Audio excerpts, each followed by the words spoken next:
ఈ సువాసినులు చేసేటటువంటి శ్రావణ మంగళవారం చాలా చాలా అద్భుతమైనటువంటి పరమ ప్రఖ్యాతమైనటువంటి ఆ నోముగా వ్రతంగా పరిగణింపబడుతుంది. ప్రతి ఏటా కూడా శ్రావణ మాసంలో వచ్చేటటువంటి మంగళవారాలలో శ్రావణ మంగళవారములుగా ఆ తిథిని నిర్ణయం చేసి సర్వమంగళాదేవతని ఉపాసన చేస్తారు. అంటే అమ్మవారు ఎప్పుడూ ఆవాహన అయ్యేది కలశలోకి ఆవాహన అవుతుంది.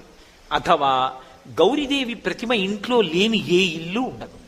కాబట్టి కనీసంలో కనీసం ఆ రోజు అమ్మవారి నామాలతో అమ్మవారికి పూజ చేసి ఆవిడికి నైవేద్యం పెట్టి వ్రతకల్పంలో ఏ కథ చెప్పబడిందో ఆ కథని భక్తి శ్రద్ధలతో విని తల మీద అక్షతలు ధరిస్తారు.